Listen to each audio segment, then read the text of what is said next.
4 ოქტომბრის საქმეზე განაჩენების გამოცხადება გრძელდება. ნანა სანდერს 7 წლით, აბო ნავერიანს და ანტონ უბერს 5 წლით პატიმრობა შეეფარდათ, მარიამ მეყანწიშვილს კი 5,000 ლარიანი ჯარიმა დაეკისრა. დღესვე გაფორმდა საპროცესო შეთანხმება ათონელის სასახლესთან მიმდინარე მოვლენების დროს დაკავებულ 12 პირთან.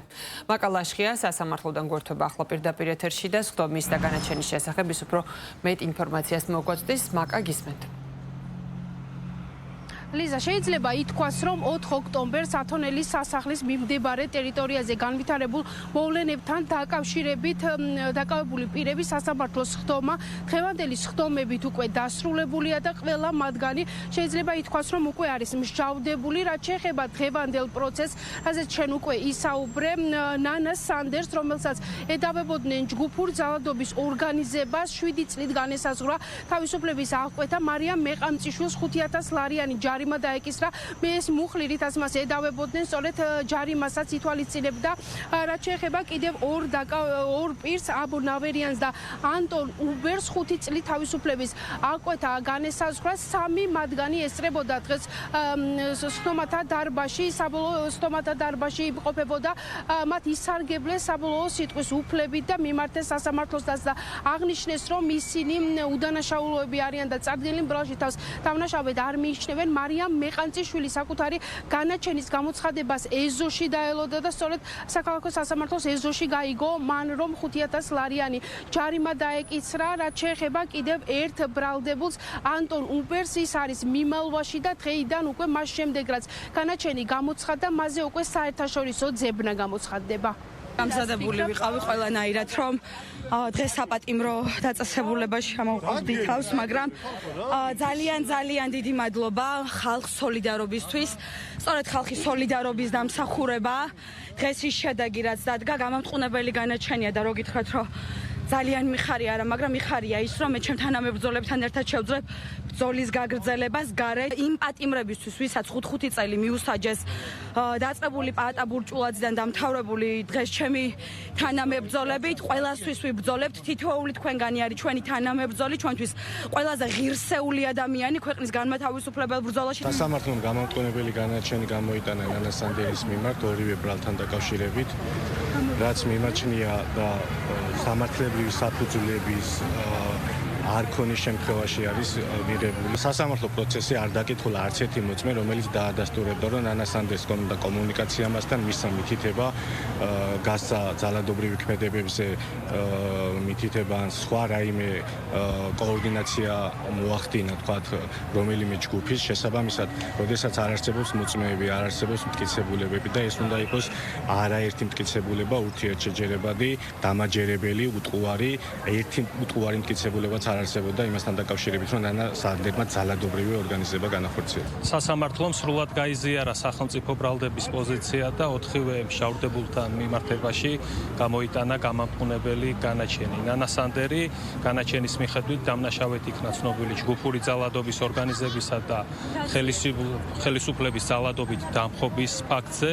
მარიამ მეყანწიშვილი დამნაშავედ იქნა ცნობილი ჯგუფური მოქმედების ორგანიზებისათვის, რაც არკვევს საზოგადოებრივ წესრიგს, ხოლო დანარჩენი ორი პირი დამნაშავედ იქნა ცნობილი ჯგუფურ ძალადობაში მონაწილეობისა და სტრატეგიული ობიექტის ხელში ჩაგდების მცდელობის ფაქტებზე. ანტონ უბერი იმყოფება ძებნაში, მის მიმართ გამოცხადებულია შესაბამისი დადგენილების საფუძველზე შიდა დონეზე ძებნა, თუმცა განაჩენის შემდგომ მიმართავთ შესაბამის პროცედურებს საერთაშორისო ძებნის გამოცხადების თაობაზე. დღესვე ათონელის სასახლის მიმდებარე განვითარებულ მოვლენებთან დაკავებული პირებიდან 12 პირს გაუფორმდა საპროცესო შეთანხმება. ერთ-ერთმა პირმა კი მანუჩამ მიქელაძემ სხდომათა დარბაზში უარი განაცხადა საპროცესო შეთანხმებაზე, შესაბამისად მის მიმართ დადგა განაჩენი, ეს არის გამამტყუნებელი განაჩენი და 5 წლით განესაზღვრა მას თავისუფლების აღკვეთა. რაც შეეხება დანარჩენ 12 პირს, განსხვავებით წინა საპროცესო შეთანხმებებიდან, საიდანაც პირებმა სხდომათა დარბაზიდანვე დატოვეს. საპატიმრო დაწესებულება ამ ეპიზოდზე დაკავებული პირების შემთხვევაში იყო განსხვავებული საპროცესო შეთანხმება გამომდინარე იქიდან, რომ როგორც პროკურატურა განმარტავს, ამ პირების მიერ ჩადენილი ქმედებების შედეგად დაზარალდნენ ათონელის მიმდებარე ტერიტორიაზე ადამიანები, სხვადასხვა სფეროს წარმომადგენლები, მათ შორის სამართალდამცავების შესაბამისად პროკურატურამ მათ საპროცესო გარიგება გაუფორმა ერთწლიანი რეალური სასჯელით, რაც ნიშნავს იმას, რომ 1 წელი გაატარებენ ისინი საპატიმრო დაწესებულებაში და 3 წლიანი პირობითი მსჯავრი. სწორედ ასეთია ის საპროცესო შეთანხმება, რომელიც დღეს პროკურატურამ 12 პირთან გააფორმა. წარმოვადგენთ და ვიცავთ საბა კორძაიას ინტერესებს. დღეს დამტკიცდა საპროცესო შეთანხმება შემდეგი პირობებით: 1 წელი და 6 თვე რეალური სასჯელი და 3 წელი პირობით. დანარჩენ ბრალდებულებთანაც უკვე დამტკიცდა საპროცესო შეთანხმება განსხვავებული პირობით: 1 წელი რეალური და 3 წელი პირობით სასჯელი. რაც შეეხება საბა კორძაიასთან მიმართებაში, 1 წელი და 6 თვე გამომდინარეობს იქიდან, რომ მას აქვს სხვა განაჩენი და შესაბამისად აღნიშნული განაჩენის გამო უწია 6-12 სასჯელის მომწევს 6-12 სასჯელის მოხდა. დამტკიცდა სასამართლოს მიერ წარმოქმნილი საპროცესო შეთანხმება, რაც შეეხება მტკიცებულებების შეფასებას, როდესაც საქმეზე განაჩენი გამოდის არსებითი განხილვის გარეშე, ესე დრო სასამართლო არ შედის მტკიცებულებების განხილვაში, რაც მთავარი არის შემოთავაზებული პირობები.